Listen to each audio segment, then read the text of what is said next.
Hello dear students, मैं ज्योति शर्मा स्वागत करती हूँ आप सबका हमारे यूट्यूब चैनल टीचर्स अड्डा एमपी पर। बेटा आज आपकी मैथ की क्लास होने वाली है। चैप्टर 4 चलेगा आज हमारा। वैसे हम अपने 3 चैप्टर तक कर चुके हैं। 3 चैप्टर हमारे काफ़ी टाइम पहले ख़त्म हो गए थे, बीच में थोड़ा गैप हो गया था, उसके लिए मैं माफ़ी चाहती हूँ। तो आज से हमारी कंटिन्यू क्लासेस चलने वाली हैं। आज से हम 4 चैप्टर से अपना शुरू करने वाले हैं, लाइन वाइज लाइन जो हमारे चैप्टर्स चल रहे हैं। ठीक है, उससे पहले बेटा जो बच्चे हमारे चैनल पर नए हैं और अभी तक जिन्होंने हमारे चैनल को सब्सक्राइब नहीं किया है तो पहले हमारे चैनल को सब्सक्राइब कर लीजिए, जिससे कि आने वाली वीडियोस का नोटिफिकेशन आप तक पहुंच जाए। क्योंकि अब बिल्कुल भी आपकी वीडियोस में गैप नहीं होने वाला है। डेली आपकी लाइन वाइज लाइन एक एक क्वेश्चन मैं डिटेल में पहले भी कराती थी और अब से भी कराने वाली हूँ। ठीक है, तो आज हम बिना देर करते हुए हम अपने क्लास की तरफ आगे चलते हैं। तो आज चलेगा हमारा चैप्टर नंबर 4 में हमारी काफ़ी सारी एक्सरसाइज हैं, जैसे 4.1, 4.2, 3, 4, 5। ठीक है, तो उसमें हम धीरे धीरे अपने सारे क्वेश्चन डिटेल में करते हुए चलेंगे। ठीक है, तो उससे पहले हम अपना सबसे पहला क्वेश्चन शुरू कर देते हैं। देखिए हमारी एक्सरसाइज चल रही है 4.1, तो उसका हम करेंगे क्वेश्चन नंबर 1। क्वेश्चन नंबर 1 में क्या है, कुछ नहीं है। इस पूरी एक्सरसाइज में आपको बेटा क्या करना है, चतुर्भुजों की रचना करनी है। चतुर्भुज मतलब जिसकी 4 भुजाएं होती हैं, ये बात मैंने आपको बताई है। चतुर्भुज का मतलब बेटा क्या होता है, जिसकी 4 भुजाएं होती हैं, जैसे कि 1, 2, 3, 4। ये आपका चैप्टर 3 में पूरा कंसेप्ट आया है। समांतर चतुर्भुज, वर्ग, आयत, समचतुर्भुज, समलंब चतुर्भुज, सब कुछ मैंने आपको बताया है। इस चैप्टर में क्या है कि उन चतुर्भुजों को आपको बनाना किस तरीके से है। उसने आपको पॉइंट दिए हैं, कुछ नंबर्स दिए हैं कि ए बी भुजा इतनी है, बी सी भुजा इतनी है, इस तरीके से। उसमें क्या बोला उसने कि आपको ये बनाएंगे किस तरीके से आप, क्योंकि भले ही उसने भुजाएं दे दी हैं, ये 4 दे दी है, ये 6 दे दी है, ये 4 दे दी है, ये 7 दे दी, इस तरीके से जो भी दे दी हो उसने, सेंटीमीटर में, मीटर में, जो भी दी हो, मीटर तो ज़्यादा हो जाता है, सेंटीमीटर में ही देता है। ठीक है, तो उसमें आप बनाएंगे किस तरीके से इसको। आप सोच रहे होगे कि पैमाने से सीधा सीधा खींच दो बन जाएंगी, नहीं बनेगी। ट्राई करके देख लो बन जाए तो। ठीक है, तो उनको हम कैसे करेंगे वो हम देख लेते हैं। उससे पहले हम लिख लेते हैं हमारे पहले क्वेश्चन में उसने क्या क्या दिया है। देखिए उसने हमें पहले क्वेश्चन में कुछ पॉइंट्स दिए और कहा है चतुर्भुजों की रचना कीजिए। ठीक है, तो उसने पहले क्वेश्चन में हमारे क्या क्या पॉइंट दिए हैं हम लिख लेते हैं। ए बी बराबर 4.5 उसने दिया है हमको। ए बी क्या दिया है बेटा, 4.5 सेंटीमीटर दिया है। फिर बी सी दिया है आपको 5.5, बी सी बराबर दिया है 5.5 सेंटीमीटर।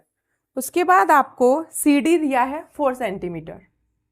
सी डी क्या दिया है बेटा, 4 सेंटीमीटर। सी डी के बाद उसने आपको दिया है ए डी। ए डी बराबर 6 सेंटीमीटर। ए डी बराबर 6 सेंटीमीटर। ठीक है, ए डी के बाद उसने आपको दिया है ए सी बराबर 7 सेंटीमीटर। ए सी बराबर बेटा उसने आपको दिया है 7 सेंटीमीटर। उसने आपको इतना दिया है। ठीक है, उसके बाद वो क्या कह रहा है, इन सबको ध्यान में रखते हुए आप एक चतुर्भुज की रचना कीजिए, मतलब 4 भुजाओं वाला एक चतुर्भुज बनाइए। ठीक है, हमको इतना करना है। हम कैसे करेंगे, देखिए इसमें क्या दिया है, ए बी सी और डी, चार कॉलम है, 4 नंबर है। ठीक है, जैसे कि ए बी सी और डी, इस तरीके से। ठीक है, 4 नंबर दिए हमको, मतलब 4 चतुर्भुज है, मतलब कि 4 लाइंस बनेंगी। ठीक है, तो हम पहले उन नंबर्स को लिख लेते हैं। ठीक है, पहले बेटा हम क्या करेंगे, उन नंबर्स को लिख लेते हैं। चलिए पहले मैं इसको रफ कर देती हूँ थोड़ा। चलिए पहले हम लिख लेते हैं ए बी सी डी। ठीक है, तो मैं यहाँ पे नंबरिंग कर लेती हूँ। पहले ए, उसके बाद बी, उसके बाद सी, उसके बाद डी। मैंने नंबरिंग कर ली ऐसे ही चारों कोनों पे अपने अंदाजे से। ठीक है, एक रफ डायग्राम की तरह है ये, रफ, आप इसे रफ डायग्राम समझ सकते हैं। ठीक है, उसके बाद अभी हमें क्या करना होता है, ध्यान से समझना बेटा, मैं बहुत आराम आराम से आपको बताऊंगी क्या करना है। जो भी दिया है पहले उसकी नंबरिंग करनी है। बुक में क्या है, आपने बुक खोल के देखो या आपकी जो गाइड वगैरह होती है उनमें देखोगे आप, काफ़ी सारे डिटेल में दे रखा है, पहले ऐसे करो फिर ऐसे करो फिर ऐसे करो। ऐसे नहीं करना, एक नॉर्मली सिंपल सिर्फ इसी में मैं आपको पूरा बना के दिखा दूंगी। कैसे, पहले आपने नंबरिंग कर ली। नंबरिंग हमेशा या तो यहाँ से शुरू करो ABCD या फिर यहाँ से शुरू करो ABCD। ठीक है बेटा, अब आपको क्या करना है, आपने नंबरिंग कर ली। ठीक है, क्योंकि ऐसे चलता है हमारा हाथ ऐसे। अब आप यहाँ से ऐसे मत करना ABCD, ये तो उल्टा हो जाएगा, आपको भी दिख रहा है ना।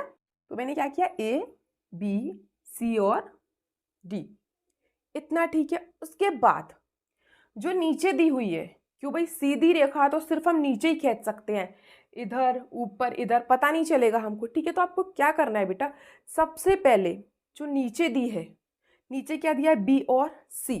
अब B और C आपका क्या दिया है ये आपको देखना है। तो B और C बेटा आपका क्या दिया है, देखो ये रहा 5.5। अब आपको क्या करना है, आप अपना पैमाना लीजिए, जिसे आप स्केल भी कहते हैं, पैमंची भी कहते हैं कुछ लोग। तो हमें उसमें क्या लिखना है, 5.5 सेंटीमीटर, मतलब 5 और 6 के बीच में आता है ना 5.5। पॉइंट का मतलब क्या है, 5 के बाद 5 डंडे आपके पैमाने में। ठीक है, आप स्केल ले लो फटाफट से, आप पेंसिल ले लो, और क्या करना है आपको 5.5 की एक लाइन खींचनी है। तो खींचते हैं, ये लाइन मैंने खींची, मान लिया ये लाइन मेरी 5.5 की है। ठीक है, आप सबने नाप के खींचनी है लाइन। ठीक है, आपने B और C एक लाइन खींची 5.5, इतना कर लिया। पहले इतना कर लीजिए, फटाफट से कीजिए, फिर हम आपको बताते हैं आपको क्या करना है। फिर उसने बोला है अब हमें क्या करना है, अब A और D का तो भी हमको पता नहीं, लेकिन A और B और C का हमको पता है कि B यहाँ से शुरू हुआ है और यहाँ पे जाके ख़त्म हो गया। ठीक है, अब हमें क्या करना है, जो B और C से कुछ इसमें है क्या, जो B और C से शुरू हो रहा हो। देखो जैसे कि B से हम 4.5 भी खींच सकते हैं, ये वाली AB खींच सकते हैं हम इसको। लेकिन हम क्या करेंगे, उससे पहले और देख लेते हैं CD। हम भाई CD को भी खींच सकते हैं, देखो ये दे रखी 4 सेंटीमीटर, इधर हम 4.5 खींच सकते हैं, इधर 4 खींच सकते हैं। उसके बाद A और D का हमें किसी को भी नहीं पता, तो इसे तो हम सबसे लास्ट में लेंगे। ठीक है, उसके बाद A और C मतलब C से हम A की तरफ खींच सकते हैं, लेकिन खींचनी किससे, अब पैमाने से ही थोड़ी ना खींचते रहोगे। अब मानो जैसे कि आपको AC दिया है 7, अब मानो आप C से A की तरफ खींचो 7, अब वो 7 ऐसे जाएगी कि ऐसे जाएगी, आपको नहीं पता, नहीं पता ना, पता भी नहीं है। तो आप क्या करेंगे, पहले बेटा अपनी पेंसिल लीजिए और अपनी प्रकार लीजिए। प्रकार आप सब जानते हैं, जिससे हम पेंसिल उसमें अंदर लगा के उससे हम गोला वगैरह खींचते हैं ना, इस तरीके से। पहले आप अपनी प्रकार लीजिए और पेंसिल लीजिए, प्रकार के अंदर अपनी पेंसिल लगाइए, फटाफट से जल्दी करिए ये काम, फिर हम आगे चलेंगे। कीजिए सबने ये काम, ये सब काम सबने कर लिया। ठीक है, जैसे प्रकार है, ये पेंसिल है, मैंने पेंसिल को इसमें ऐसे लगा दिया, तो आपकी ये पेंसिल इस तरीके से हो जाती है ना, इस तरीके से, है ना। फिर आपको क्या करना है, प्रकार और पेंसिल की नोक के बीच में हम क्या करेंगे, हम ले रहे हैं A और C। आप कुछ भी ले सकते हो, AC ले लो, AB ले लो, जो इन कोनों से आपकी शुरू हो रही हो। ठीक है, ठीक है बेटा। अब हम क्या करेंगे, अब जैसे कि मैंने बताया आपको A और C 7 सेंटीमीटर, आप अपनी प्रकार और पेंसिल में 7 सेंटीमीटर, जैसे ये आपका पैमाना है, यहाँ से रखिए पैमाने से स्टार्टिंग से और 7 सेंटीमीटर तक इनकी दूरी लीजिए। ठीक है, प्रकार आपकी कहाँ होनी चाहिए, पैमाने के फर्स्ट कोने पर, पेंसिल आपकी 7 सेंटीमीटर पर, मतलब जहाँ पे 7 नंबर लिखा होता है वहाँ पे। ठीक है, उसके बाद आप क्या करेंगे, इस तरीके से प्रकार रखेंगे यहाँ पे, और यहाँ पे आपकी पेंसिल आ जाएगी। ठीक है, फिर इस तरीके से आपको ऐसे चाप लगाना है, इस तरीके से। आप जब ये इस तरीके से लाइन खींचते हैं ना, इस तरीके से गोला थोड़ा सा बड़ा खींचना है, इस तरीके से। इसे हम क्या बोलते हैं बेटा, चाप, इसे हम क्या बोलेंगे, चाप। ठीक है, यहाँ पे खींचा। अब यही काम हमें क्या करना है, यहाँ से B से A तक, B से A तक, तो B और AB कहाँ पे हमारा, ये रहा 4.5। अब आपको क्या करना है, प्रकार में लेना है 4.5, इतना लेना है। ठीक है, उसके बाद फिर आपको यहाँ से लेके यहाँ तक आपको क्या करना है, अभी तो हमने ये लगाया चाप, अभी हम यहाँ से B से लगाएंगे यहाँ पे 4.5 का, इस तरीके से, तो आपका यहाँ पे बैठेगा समथिंग। ठीक है, तो आप क्या करेंगे, जहाँ पे मिड पॉइंट है, जहाँ पे आपका ये बिल्कुल बीचों बीच है, ठीक है, वहाँ से आप B के पॉइंट को मिला देंगे और अपने C के पॉइंट को मिला देंगे। ठीक है, आप अपने C के पॉइंट को मिला देंगे। ठीक है बेटा, आगे समझ में कैसे किया, पहले आप C से A तक का सी से ए तक का कितना चाप लगाया, 7 सेंटीमीटर का, मतलब कि 7 है हमारी। ठीक है बेटा। उसके बाद बी से ए तक का, मतलब कि ये रहा ए बी, आपका कितना है 4.5, पैमाने में 4.5 भर के उसका चाप लगाया। ये एक प्रकार का आपका क्या बन गया बेटा, त्रिभुज। ठीक है। अब हमारे पास क्या रह गया है, डी। अब हमें अपने डी को और कंप्लीट करना है। ठीक है। उसको हम कैसे करेंगे, देखो डी आपको कहाँ कहाँ दिखाई दे रहा है, अब सी डी और ए डी, अब दोनों तरफ से लगा लो, सी से भी डी पे चाप लगाओ और ए से भी। देखो सी से कितना लगाना है, सी डी, सी से कितना लगाना है 4, सी प्रकाल यहाँ रखो, पेंसिल यहाँ रखो, उसमें कितना गैप लेना है आपको, 4 सेंटीमीटर का। तो यहाँ से प्रकाल और यहाँ से पेंसिल, इस तरीके से आपको 4 सेंटीमीटर का गैप लेना है। ठीक है। उसके बाद ए से कितना लगाएंगे, ए से डी तक कितना लगाना है, 6 सेंटीमीटर, मतलब कि थोड़ा लंबा बैठेगा यहाँ पे, यहाँ से लेके यहाँ तक, पीछे तक, इस तरीके से। और जहाँ पे ये बीच में काटेगा वहीं पे आपका क्या बनेगा, ये इस तरीके से। ये आपका कितना था, सी डी 4 सेंटीमीटर, और ये ए डी बेटा आपका कितना था, 6 सेंटीमीटर। ये आपका चित्र बन गया। कुछ था इसमें, कुछ भी नहीं था, बस जो दिया है सिर्फ वही करना है। और भी आपका पहला चित्र है, आपको इतनी आसानी से समझ में आएगा भी नहीं। ठीक है। बस इतना ध्यान रखो कि अगर एक बार नहीं आया तो दोबारा बनाओ, तिबारा बनाओ, कब तक नहीं आएगा। कहते हैं ना, कोशिश करने वालों की हार नहीं होती। उसी तरीके से यह आपको अगर एक बार भी नहीं आया है तो दोबारा बनाओ। अभी मैं दूसरा क्वेश्चन करवाऊंगी, तब उसमें देखना, फिर तीसरे क्वेश्चन, चौथा क्वेश्चन। ये जो आपकी पूरी प्रश्नावली है, 4.1 2 3 4 5, पूरे सब में ऐसे ही डायग्राम बनाने हैं। तो टेंशन लेने की कोई ज़रूरत नहीं है।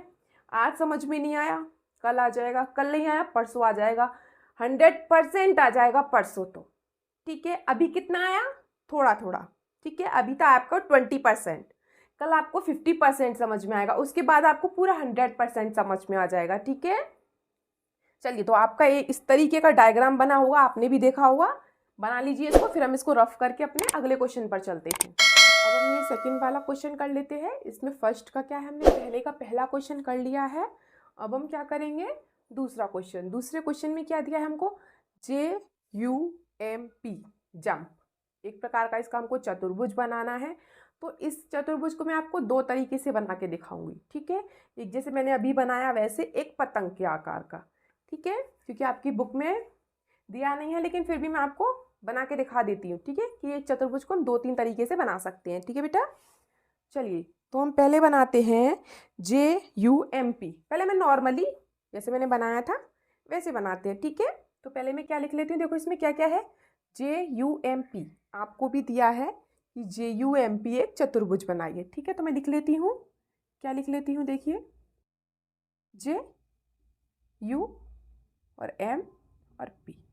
ठीक है। इतना समझ में आया। उसके बाद में क्या करूँगी, देखो नीचे क्या दिया है। सबसे पहले बेटा क्या देखना है, नीचे क्या दिया है, क्या दिया है, U और M। तो U और M आपको क्या दिया है, ये रहा, U और M आपको क्या दिया बेटा, 4 सेंटीमीटर। तो जो नीचे वाली लाइन है ना, उसको तो सिर्फ पैमाने से खींचनी है। तो हमें क्या करना है, 4 सेंटीमीटर पैमाने से खींच के, ये हो गई हमारी यहाँ से लेके यहाँ तक 4 सेंटीमीटर। ठीक है बेटा। उसके बाद या तो आप M से P की तरफ जाइए, या M से J, या M से U, कुछ ना कुछ तो होगा, या U से कुछ हो, जैसे कि U और J। U से आप J की तरफ खींच सकते हैं, या M से P, या M से P की तरफ खींच सकते हैं, या PJ। देखो P और J दोनों हम कोई सा भी नहीं खींच सकते इस पर। क्यों, क्योंकि हमें दोनों का पॉइंट ही नहीं पता, कहाँ से शुरू करना है, कहाँ से ख़त्म करना है। ठीक है। फिर PU, मतलब कि P और U, ये दोनों, इसको खींच सकते हैं हम 6.5। तो चलिए पहले हम क्या करते हैं, U से खींच लेते हैं। U के, क्योंकि हमारे पास U के 2 हैं, जहाँ से 2 लाइनें खींच रही हो पहले वो कर लेते हैं। जैसे कि देखो आप U से, ये जो U है हमारा, U से P की तरफ भी जा रहा है इस तरफ, और U से हमारा J की तरफ भी जा रहा है इस तरफ। ठीक है। तो ये वाला और ये वाला, इन दोनों को हम खींच लेते हैं। ठीक है। तो पहले मैं क्या करूँगी, P और U, प्रकाल और पेंसिल ली, P और U कितना दे रखा है, 6.5। मतलब कि U से पैमाने में भरिए इस तरीके से अपने पेंसिल। ये प्रकाल है मेरी, ये पेंसिल है, अंगूठा मेरा प्रकाल है, ये मेरी पेंसिल है। ठीक है। 6.5 दूरी भर ली मैंने पैमाने से नाप के, इसको ऐसे कट लगाया यहाँ से। ठीक है, इस तरीके से। 6.5 का कितना कट लगाया बेटा? 6.5 का। ठीक है, तो मैं यहाँ से इस पे कट लगा देती हूँ 6.5 का। ये मैंने यहाँ से लेके यहाँ तक कट लगाया, कितने का? 6.5 का। अब यू से कितना लगाना है? जे पर, यू से जे पर लगाइए, कितना लगाना है? 3.5 का। तो यहाँ से मैं भरूंगी और यहाँ से बेटा मैं कितना लगाऊंगी? 3.5 का। 3.5 आपका छोटा बैठेगा थोड़ा। इतना कर लिया। उसके बाद अब आप क्या करेंगे? ये वाला या ये वाला किसी से कट रहा है। देखो हम क्या क्या कर चुके हैं। यू एम हो गया हमारा, इसको काट दो। ठीक है, उसके बाद यू जे हो गया हमारा, इसको भी काट दो। उसके बाद यू और पी हो गया हमारा, इसको भी काट दो। ठीक है, अब क्या बचा हमारे पास? M P. एम और पी, मतलब एम से पी पर कट लगाना है। कितना है एम से पी पर? 5। कितना है बेटा? 5। तो हम यहाँ से यहाँ पे कट लगाएंगे 5 मीटर की दूरी भर के, 5 सेंटीमीटर की, तो आपका यहाँ पे बैठेगा इतना। ठीक है, तो यहाँ पे जो कट लगेगा बीच में, उसको आप इससे मिलाएंगे, थोड़ा आप इससे मिलाएंगे इसको, और इसी कट को आप इससे मिलाएंगे। एम और पी आपका कितना था बेटा? 5। और ये जो यू से आपने पी पर कट लगाया था, वो कितना था आपका? ये रहा 6.5। इतना हो गया। इतना कर लो पहले, इतना समझ में आ गया हो तो। ठीक है, ठीक है बेटा, इतना हो गया होगा सबका। उसके बाद हमारे पास क्या बचा? ये भी हो गया हमारा। अब हमारे पास बचा पी जे। पी हमें पता चल गया, ये रहा। और जे पे कट लगाना है कितना? 4.5। तो प्रकाल में 4.5 की दूरी भरिए फटाफट से, और यहाँ से लेके यहाँ पे इसको कट लगाइए। तो यहाँ पे बिंदु हो गया बीच में जहाँ पे कट लगाया है, ये हो गया आपका 4.5। और ये जो हमारा यूजे था, ये कितना था हमारा? 3.5। इस तरीके से आपका ये चित्र बनेगा। पहले आप इसको बना लीजिए, फिर मैं आपको इसको एक दूसरा तरीका और बता दूंगी इसको करने का। इन सबको आप सेंटीमीटर लिख लेना। ठीक है बेटा, सेंटीमीटर। पहले आप ये बना लीजिए, और जिसने नहीं बनाया है मैं उसको दोबारा से बता देती हूँ। देखो पहले बेटा U और M की 4 सेंटीमीटर की लाइन खींचनी है। खींच ली। उसके बाद आपको क्या करना है? फिर U से P पर कितना सेंटीमीटर बेटा? 6.5 सेंटीमीटर का एक इस तरीके से चाप लगाना है। ठीक है, और फिर एक M से लगाना है P पर 5 सेंटीमीटर का। तो ये दोनों एक दूसरे को काटेंगे यहाँ पे, तो बीच में जहाँ पे काटेंगे वहाँ से इसको और इसको मिला देना है। ठीक है, फिर उसके बाद हमें P पता चल गया। P से J पर 4.5 का चाप लगाना है, और U से J पर 3.5 का लगाना है। आपको सब दे रखा है, और जहाँ पे काटेगा वहाँ से इन दोनों को मिला दीजिए, और आपका चतुर्भुज बनके तैयार है। इसमें आपको कुछ भी नहीं करना है। आप 8th क्लास में आ गए हैं, आपको चाप लगाना आता होगा, चतुर्भुज भी बनाना आता होगा। ठीक है, ये आपके लिए कोई मुश्किल वाली बात नहीं है, काफ़ी ईजी है। ठीक है, इसको एक दूसरे तरीके से भी बना सकते हैं हम, पतंग के आकार का। जैसे कि हम इसको ऐसे बना सकते हैं। देखो ये आपको क्या दिया है? PU। PU क्या है आपका बीच में? इसको हम क्या बोलते हैं? इसको, ये विकर्ण है, डायगोनल। मैंने पहले भी बताया आपको। ठीक है, हम इसको एक विकर्ण की तरीके से बना सकते हैं। पहले जो विकर्ण है PU, पहले हम एक लाइन खींच लेते हैं P और U। ये हमारी कितनी है बेटा? 6.5। ठीक है, हमें पता है ये PU हमारी कितनी है? 6.5। हम कोई भी एक लाइन ले सकते हैं, सारी नहीं लेनी है, सारी हमको चाप से बनानी है। ठीक है, फिर उसके बाद अब P और U पे देखो क्या क्या है। जैसे कि U ये रहा, U और J। हम J कहाँ पे लें? अब देखो J कहाँ पे लेंगे? हम यहाँ पे ले लेते हैं। क्यों? क्योंकि यहाँ से होगा J U, फिर यहाँ पे M, और यहाँ पे P, हो गया पूरा JUMP। ठीक है, तो U से J की तरफ जाएंगे हम। तो U से J की तरफ जाएंगे तो कितना चाप लगेगा? 3.5 का। यहाँ से मैंने यहाँ पे चाप लगाया कितने का बेटा? 3.5 का। ठीक है, अब U से तो लगा दिया, अब P से और लगा दूँ J की तरफ। तो PJ कहाँ है? ये रहा PJ। कितना है? 4.5। तो इधर से लगाऊंगी मैं 4.5 का, तो यहाँ पे आके काटेगा, तो मैं इन दोनों को ऐसे करके मिला दूंगी। ये था 3.5 और ये था 4.5। इतना हो गया। उसके बाद अब U से M पे चाप लगाना है और P से M पे लगाना है। तो U से M पर देखो कहाँ पे है? U से M, ये रहा U से M 4 सेंटीमीटर। मतलब कि इधर से इधर चाप लगाना है, तो ऐसे लगेगा। इधर से मैं इधर जाके देखो ऐसे करके U से M पर ऐसे। ठीक है, कॉपी को आप टेढ़ा कर सकते हैं। ठीक है, उसके बाद अब हम क्या करेंगे, P से चाप लगाएंगे M पर। तो P और M ये रहा आपका 5 सेंटीमीटर, इधर से इधर चाप लगाया ऐसे करके, यहाँ पे बैठेगा 5। तो ये हुआ आपका 4 और ये हुआ आपका 5 जहाँ ये काटा है। तो आप इसको इस तरीके से भी बना सकते हैं, आप एक चतुर्भुज को 2 तरीके से बना सकते हैं। ठीक है, या तो ऐसे नॉर्मली विकर्ण, या फिर पहले विकर्ण को खींच के उसके चारों तरफ उसकी भुजाएं। ठीक है, जैसे आपको अच्छा लगे वैसे बना सकते हैं, किसी को स्क्रीनशॉट लेना है तो ले सकता है।